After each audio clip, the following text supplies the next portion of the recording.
اعوذ باللہ من الشیطان الرجیم بسم اللہ الرحمن الرحیم السلام علیکم ورحمۃ اللہ وبرکاتہ عزیز طالب علم ساتھیو آج ہم کچھ ادب کے بارے میں گفتگو کریں گے۔ ادب کسے کہتے ہیں، اس کی کتنی شاخیں ہیں، شاعری کسے کہتے ہیں، اجزائے شاعری میں کون کون سی چیزیں شامل ہیں، ان سب پر ہم آج گفتگو کریں گے۔ اس حوالے سے یہ ویڈیو پہلا حصہ ہے جس میں ہم چند چیزوں پر بحث کریں گے اور سمجھنے کی کوشش کریں گے۔ ہم اپنے موضوع کی جانب بڑھتے ہیں۔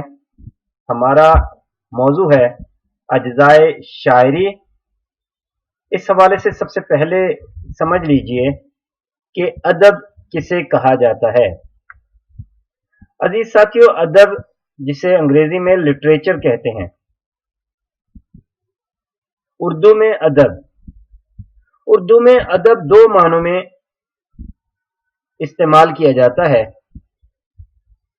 ادب کے ایک معنی ریسپیکٹ یا عزت کرنا، اپنے سے بڑوں کا احترام کرنا، تکریم کرنا، عزت سے پیش آنا۔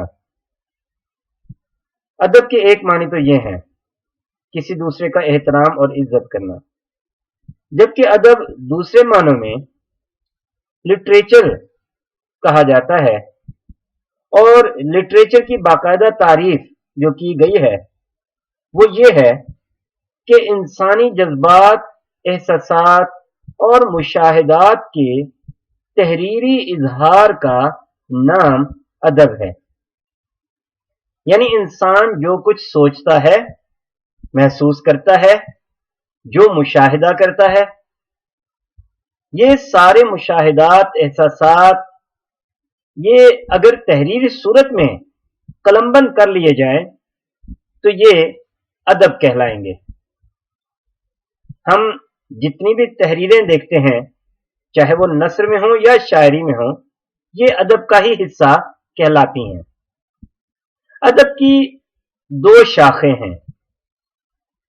پہلی شاخ نثر ہے، جبکہ دوسری شاخ شاعری ہے۔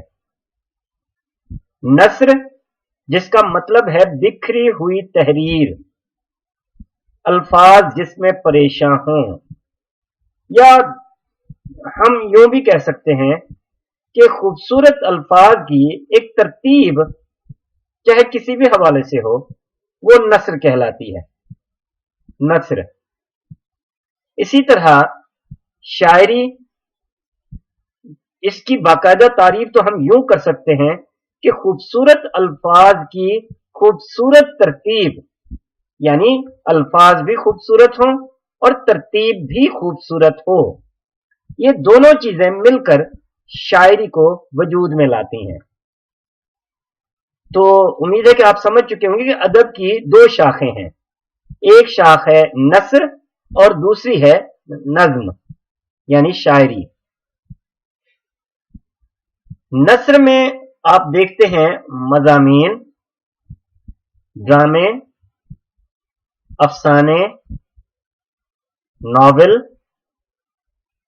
اور خطوط، اس طرح کی جتنی بھی نثری تحریریں ہیں وہ ساری ادب کی ایک شاخ نثر میں شمار کی جاتی ہیں۔ اسی طرح شاعری ہے، نظم ہے، نظم کے اندر بذات خود نظم ایک اس کا حصہ ہے، پھر غزل ہے، قصیدہ ہے، مرثیہ ہے، مثنوی ہے، حجب ہے، تو یہ ساری چیزیں یہ شاعری کا حصہ ہیں۔ تو ادب کی دو شاخیں ہیں، نثر اور نظم، جن کے بارے میں ہم نے ابھی بات کی۔ اب ہم آتے ہیں شاعری کی طرف۔ شاعری جو انسان کے احساسات کا ایک خوبصورت اظہار ہے۔ اجزائے شاعری یہ کون کون سے ہیں، یعنی شاعری میں کون کون سے اجزاء یا جزو شامل ہیں، ذرا دیکھ لیتے ہیں۔ شاعری میں मंदरजा झेल अज्जाए तरकीबी हो सकते हैं। सबसे पहले शेर। अज्जाए तरकीबी से मुराद के शायरी किन चीजों से वजूद में आती है। सबसे पहले है शेर। शेर गजल या नज्म के एक हिस्से को कहा जाता है। शेर की सत्र को मिसरा कहा जाता है, यानी एक सत्र एक मिसरा कहलाएगी। अशार पे मुश्तमिल मजमूए को गजल या नज्म कहते हैं। और आप देखते हैं कि एक नज्म या एक गजल या एक पूरा कलाम जो है वो मुख्तलिफ अशार का मजमुआ होता है। एक शेर में दो मिसरे होते हैं। पहले मिसरे को मिसरा उला यानी पहला मिसरा, जबकि दूसरे मिसरे को मिसरा सानी कहा जाता है, यानी दूसरा मिसरा। ये उला और सानी ये अरबी के अल्फाज हैं। मिसरा उला और मिसरा सानी ये शेर के दोनों मिसरों के नाम हैं। गजल में मौजूद अशार के मुख्तलिफ नाम होते हैं गजल या नज्म में। यानी पहला शेर जो है वो मतला कहलाता है, पहले शेर को मतला कहा जाता है। और मतला की पहचान यही है कि उसके दोनों मिसरों में, दोनों सत्रों में रदीफ और काफिया इस्तेमाल होता है। गजल के आखिरी शेर को मक्ता कहा जाता है, जिसका पहला मिसरे यानी पहले मिसरे में अक्सर शोरा कराम अपना तखल्लुस इस्तेमाल करते हैं और दूसरे मिसरे में काफिये के साथ रदीफ का इस्तेमाल किया जाता है। मतला और मक्ता यानी पहले और आखिरी शेर के दरमियान मौजूद गजल या नज्म के तमाम अशार में हर एक शेर को बैत कहा जाता है, बैत। तो अजीज साथियों, इस तरह से एक शेर गजल या नज्म का एक हिस्सा कहलाता है, जिसमें यानी दो हिस्से होते हैं उसके, पहला मिसरा और दूसरा मिसरा, यानी दो मिसरों पर मुश्तमिल एक शेर, मिसरा उला और मिसरा सानी। तो इसी तरह पहला शेर जो है वो मतला कहलाता है गजल या नज्म का, जबकि आखिरी शेर मक्ता कहलाता है, जिसमें शायर आमतौर पर अपना तखल्लुस इस्तेमाल करता है। आगे बढ़ते हैं। बैतुल गजल। बैतुल गजल किसे कहते हैं? बैतुल गजल यानी गजल के सबसे बेहतरीन शेर को बैतुल गजल कहा जाता है। मसलन मजरूह सुल्तानपुरी का एक शेर है बड़ा ही खूबसूरत सा। मैं अकेला ही चला था जानिबे मंजिल मगर लोग साथ आते गए कारवां बनता गया। अब देखें, ये शेर अपने कलाम में, अपनी गजल में एक मुनफरिद शेर है और सबसे बेहतरीन शेर है। इस वजह से इसको बैतुल गजल कहा गया। बैतुल गजल यानी गजल का जो भी सबसे बेहतरीन शेर होगा, और हर गजल में कोई ना कोई एक शेर ऐसा होता है जो बैतुल गजल कहलाता है। तो बैतुल गजल गजल के सबसे बेहतरीन शेर को कहा जाता है। इसी तरह आगे बढ़ते हैं। फर्द। फर्द यानी शायरी में एक अकेले शेर को फर्द कहा जाता है। फर्द।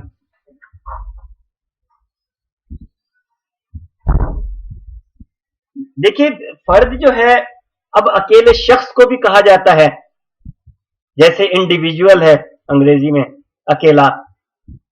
फर्द शायरी में एक अकेले शेर को कहा जाता है। ये शेर जो है ये किसी गजल या नज्म का हिस्सा नहीं होता, बल्कि अकेला कलाम होता है, अकेला मुकम्मल शेर होता है। ये किसी गजल या नज्म का हिस्सा नहीं होता फर्द। आगे बढ़ते हैं। अगला देखिए, ये है हिज्ब, जिसको हज्ब भी कहा जाता है। अगर आप लुगत में देखें तो इसमें लुगत में हज्ब भी आया है, इस्तेमाल हुआ है, और हिज्ब भी आया है। हिज्ब तो हिज्ब गोई या हज्ब गोई दोनों ही ये बोले जाते हैं, इस्तेमाल किए जाते हैं इस तरह से। तो हिज्ब ऐसा कलाम या ऐसी नज्म चाहे किसी भी हेयत में हो, किसी भी हालत में लिखी जाए, यानी नज्म की सूरत में, चाहे वो किसी भी फॉर्म में हो, किसी भी शक्ल में हो, जिसमें किसी की मुखालफत में उस पर तंज किया जाए या उसका मजाक उड़ाया जाए, हिज्ब कहलाती है, हिज्ब या हज्ब। तो इसी तरह यानी ऐसा कलाम जिसमें किसी का मजाक उड़ाया जाए, किसी की मुखालफत की जाए, तीखे अल्फाज का इस्तेमाल किया जाए, उस पर तंज किया जाए, शायराना कलाम ऐसा जो है वो हिज्ब कहलाता है। हिज्ब गोई। हिज्ब गोई यानी उसकी मुखालफत में अशार कहना। मतला। मतला लफ्ज तुलू से निकला है। तुलू यानी आगाज होना, सूरज तुलू होता है तो दिन का आगाज होता है। इसी तरह मतला के मानी निकलने की जगह या निकलना के हैं। यानी गजल का या नज्म का पहला शेर, कसीदे का पहला शेर मतला कहलाता है। यानी इसका मतलब पहले शेर से उस गजल या कसीदे का आगाज हो रहा है, तो पहला शेर मतला कहलाता है। इसकी पहचान क्या है कि मतला के दोनों मिसरे यानी दोनों सतरें हम काफिया और हम रदीफ होती हैं। मतला के दोनों मिसरे हम काफिया यानी दोनों मिसरों में काफिया भी होगा और रदीफ भी होगा। और ये भी जहन में रखिए कि जिन शेरों में, जिन अशार में ये एहतमाम या इल्तिजाम नहीं होता कि रदीफ और काफिया दोनों मिसरों में मौजूद हो, ऐसा ना हो, तो वो अशार मतला नहीं कहलाते। यानी अगर गजल या कसीदे के पहले शेर में रदीफ और काफिया दोनों मिसरों में नहीं आ रहे तो वो कतन मतला नहीं कहलाएंगे। वो पहला शेर तो, पहले शेर तो कहला सकते हैं मगर मतला नहीं कहलाएंगे। अब इस हवाले से चंद एक मिसालें मैंने यहाँ पे दी हैं, उनकी मदद से समझ लेते हैं मतला को। मीर की गजल का मतला देखिए, हस्ती अपनी हबाब की सी है, ये नुमाइश शराब की सी है। हस्ती अपनी हबाब की सी है, ये नुमाइश शराब की सी है। तो इसमें देखें दोनों मिसरों में रदीफ भी आ रहे हैं और काफिये भी आ रहे हैं। जो आपको सुर्ख रंग में दिखाई दे रहे तीन अल्फाज का मजमुआ, ये रदीफ है जो हू बहु दोहराए गए हैं दोनों मिसरों में, की सी है। और उससे रदीफ से पहले आने वाले दो अल्फाज देखिए, हबाब और शराब, ये हम आवाज अल्फाज हैं जो काफिया कहलाते हैं। तो दोनों मिसरों में ये दोनों चीजें आ रही हैं, रदीफ भी और काफिया भी, तो यही इसकी पहचान है, यानी ये मतला है, गजल का पहला शेर है। अगला देखिए, गालिब की गजल का मतला क्या है, दिले नादा तुझे हुआ क्या है, आखिर इस दर्द की दवा क्या है। तो इसमें हुआ और दवा दो काफी हो जाते हैं, क्या है ये रदीफ है, दो अल्फाज का मजमुआ मुरक्कब लफ्ज। आतिश की गजल का मतला देखिए, रुखो जुल्फ पर जान खोया किया, अंधेरे उजाले में रोया किया, एक अकेला लफ्ज किया, ये रदीफ है जो दोहराया भी गया है। और खोया और रोया हम आवाज अल्फाज हैं, तो ये काफिये हैं। इसी तरह जिगर मुरादाबादी की गजल का मतला है, आदमी आदमी से मिलता है, दिल मगर कम किसी से मिलता है। तो आदमी किसी, ये हम आवाज अल्फाज काफी हो गए। से मिलता है ये दोहराए गए हैं, तो तीन अल्फाज का ये मजमुआ रदीफ कहलाता है। ठीक है जी। तो इस तरह मतला की पहचान हमारे सामने वाज़ेह हो जाती है। मतला की तारीफ भी आप समझ चुके होंगे कि गजल या कसीदे का पहला शेर जिसमें दोनों मिसरे हम रदीफ हम काफिया होते हैं। आगे चलते हैं। मक्ता, मक्ता के लुग़वी मानी काटने या खत्म करने के हैं। मक्ता कता से निकला है, लफ्ज कता से। कता का मतलब काट देना, खत्म कर देना, कता ताल्लुक करना, कता रहमी करना। तो इसका मतलब क्या हुआ कि काट देना। तो इस्तिलाह में मक्ता गजल के आखिरी शेर को कहा जाता है, जिसमें यानी वो आखिरी शेर पूरी गजल को खत्म करता है। गजल का इख्तिताम जिस शेर पर होता है वो शेर मक्ता कहलाता है। मगर इसकी भी अपनी एक पहचान है। मक्ता किसे कहा जाएगा? जिसमें शायर अपना तखल्लुस इस्तेमाल करता है। जहन में रखिए, याद रखिए कि वो शेर मक्ता कहलाएगा, वो आखिरी शेर मक्ता कहलाएगा जिसमें शायर अपना तखल्लुस इस्तेमाल करता है, अपना नाम इस्तेमाल करता है। और जिस आखिरी शेर में शायर अपना तखल्लुस इस्तेमाल ना करे उसे गजल का आखिरी शेर कहा जाएगा, मक्ता कतन नहीं कहा जाएगा। तो अजीज साथियों, आप समझ चुके होंगे कि मक्ता गजल या कसीदे के आखिरी शेर को कहा जाता है और इसकी पहचान यही है कि उस आखिरी शेर में शायर अपना नाम या तखल्लुस इस्तेमाल करता है। मिसालें देखिए, मीर की गजल का मक्ता देखिए, मीर उन नीमबाज आंखों में सारी मस्ती शराब की सी है। और गालिब की गजल का मक्ता क्या है? मैंने माना कि कुछ नहीं गालिब, मुफ्त हाथ आए तो बुरा क्या है। यानी अब गालिब जो है वो तखल्लुस है और पिछले शेर में मीर तखल्लुस है, और अलामत तखल्लुस भी याद से डालनी है। नाम के ऊपर, तखल्लुस के ऊपर अलामत तखल्लुस भी आएगी। आतिश की गजल का मक्ता देखिए, जनख्दा से आतिश मोहब्बत रही, कुएं में मुझे दिल डबोया किया। आतिश तखल्लुस है और अलामत तखल्लुस भी आ रही है। बहादुर शाह जफर की गजल का मक्ता देखिए, कितना है बदनसीब जफर दफन के लिए, 2 गज जमीन भी न मिली कुए यार में। तो जफर यहाँ पे तखल्लुस है। ठीक है जी, तो इस तरह मक्ता और मतला की पहचान हमारे सामने वाज़ेह हो जाती है। आगे बढ़ते हैं। रदीफ और काफिया क्या है? रदीफ शेर के आखिर में आने वाले लफ्ज या अल्फाज के मजमूए को रदीफ कहा जाता है। शेर के आखिर में आने वाले, क्योंकि ये लफ्ज या अल्फाज काफिए के बाद आते हैं, इसलिए उन्हें रदीफ का नाम दिया गया। हर शेर में रदीफ का लफ्ज या अल्फाज हूबहू दोहराए जाते हैं। ये भी एक पहचान है रदीफ की कि रदीफ पर मुश्तमिल अल्फाज वो दोहराए जाते हैं और इनमें कोई तब्दीली वाक़ नहीं होती। इसकी चंद मिसालें देखिए और समझ लीजिए। कोई उम्मीद बर नहीं आती, नहीं आती, कोई सूरत नजर नहीं आती। तो नहीं आती ये 2 अल्फाज का मजमूआ, ये दोहराया गया है, ये रदीफ है, जो एज इट इज इस्तेमाल हुए हैं अगले मिसरे में भी। इसी तरह मौत का एक दिन मुअय्यन है, नींद क्यों रात भर नहीं आती। तो मतलब के दोनों मिसरों में रदीफ का इस्तेमाल हो रहा है, जबकि अगले शेर के दूसरे मिसरे में रदीफ का इस्तेमाल हो रहा है। फकीराना आए सदा कर चले, मियाँ खुश रहो हम दुआ कर चले। तो कर चले ये रदीफ के अल्फाज हैं।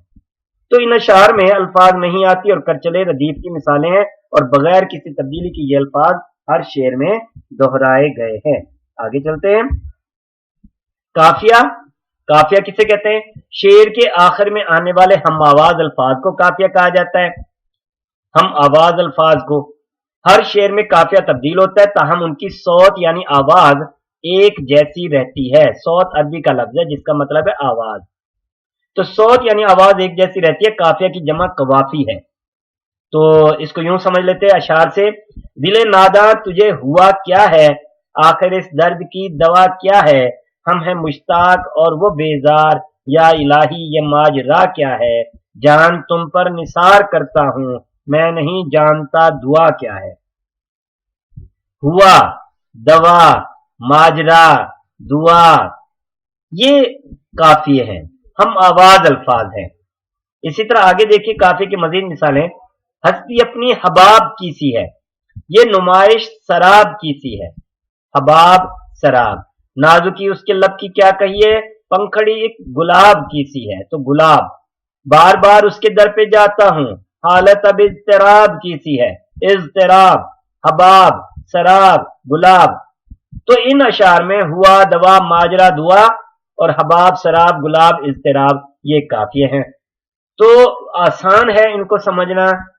प्रैक्टिस कीजिए, मश्क कीजिए, दूसरी गजलें निकालिए, उनमें रदीफ और काफिया तलाश कीजिए। तो उम्मीद है कि ये आपको समझ में आ जाएंगे और मतला मक्ता की पहचान भी आपके लिए आसान हो जाएगी। तो यहीं पर हम अपना आज का मौजू खत्म करते हैं। उम्मीद है कि ये आज का मौजू आसान होगा आपके लिए और समझ में आया होगा। इंशाल्लाह अपने अगले प्रोग्राम में कुछ और अज्जाए तरकीबी और अज्जाए शायरी की जानिब बढ़ेंगे। अपना बहुत बहुत ख्याल रखिएगा। अल्लाह हाफिज।